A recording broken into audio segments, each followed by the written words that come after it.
Are you dealing with any upper back stiffness, tightness, or even pain? In this video, I'm gonna teach you how you can fix that. What's up guys, Dr. Nick Bonforte. So we're gonna go over 3 exercises to improve the upper back or the thoracic spine mobility. So why is it so important to make sure the upper back or the thoracic spine is moving well? Because if it isn't, it can lead to some compensations, such as in the shoulder. So what do I mean by compensations? For an example, if the upper back is slouched over like this in a kyphotic position, and you go to raise your arm overhead, you're gonna be limited because the upper back can't extend. So if the upper back doesn't have good mobility, this is how it could lead to some issues in other regions of the body, such as the shoulder. So before diving into the exercises to work on thoracic spine mobility, testing for this to see if it's a limitation is the first step. So you can see here, we're testing for how well the upper back can rotate. So if the upper back can rotate, that has some correlation into how well it can extend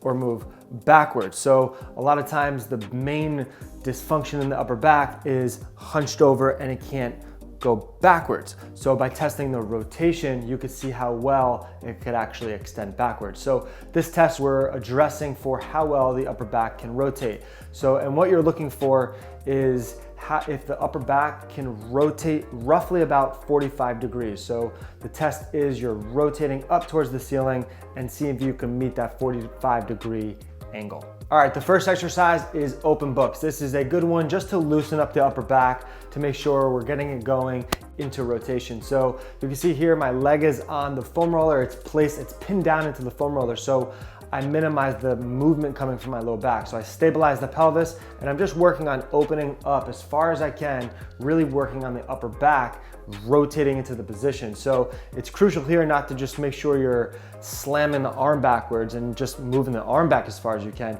You wanna really emphasize moving from the upper back as you open up into this exercise. The next exercise is using a band, placing on the upper back, which gives you some feedback on how to actually move the upper back. So a lot of times, a lot of people don't know how to actually extend their upper back or move it backwards because they lack feedback. So by using the band and placing on the upper back, it gives your body feedback and awareness to actually move this segment. So with the band, it's placed on the upper back and I'm emphasizing letting it pull my chest towards the ground, which is then extending the upper back. And then I'm moving up against it, against resistance. So it's giving me, again, some feedback on how to actually move parts of the upper back that are typically limited. The last exercise is working on the active control or the activation of moving the upper back into rotation. So you can see with this exercise, I'm working on just rotating my body or my upper back as far as I can in one direction,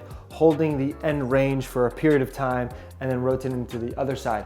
And again, what this is doing is giving input and activation to the particular regions of the body that we're trying to improve. And in this case, the upper back rotating. So there you have it, 3 exercises to improve the upper back or thoracic spine mobility. I hope this was helpful for you. Guys, to really help out with the YouTube algorithm, it would be really helpful if you subscribe, like, comment, leave any questions or comments below, turn on post notifications so you never miss a video.